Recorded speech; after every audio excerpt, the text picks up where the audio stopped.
ప్రజల్ని కాదు పార్టీలను పిలుస్తా ఉన్నాడు, దత్తపుత్రుడిని పిలుస్తా ఉన్నాడు.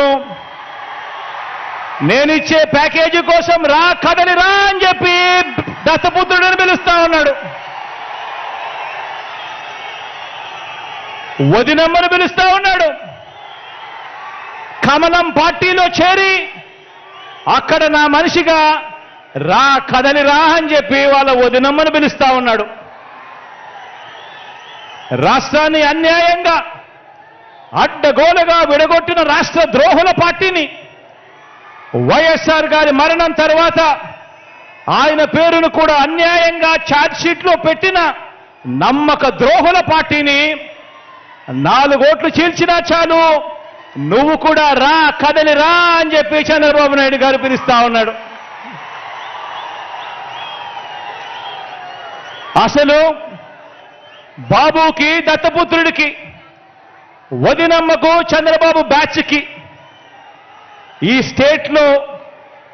స్టేట్కి వారికి సంబంధమే లేదు. ఈ రాష్ట్రానికి వారికి సంబంధమే లేదు.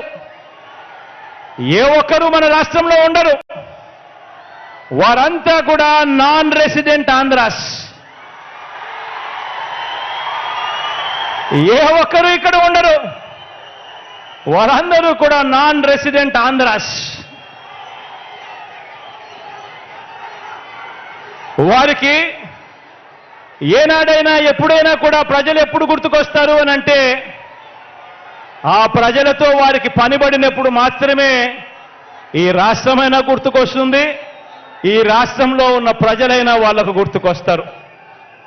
కాబట్టే ఆయన కాబట్టే ఈ పెద్ద మనిషి సైకిల్ తొక్కటానికి 2 దాన్ని తోయటానికి మరో 2 పొత్తులో తెచ్చుకొని రా కదలి రా అని చెప్పి పిలుస్తా ఉన్నాడు. ఈ పెద్ద మనిషి చంద్రబాబు నాయుడు గారికి పొత్తే లేకపోతే కనీసం 175కు 175 చోట్ల ఎన్నికల్లో పోటీ చేయించుకునేందుకు కనీసం అభ్యర్థులు కూడా ఈ పెద్ద మనిషి చంద్రబాబు నాయుడు గారికి లేరు.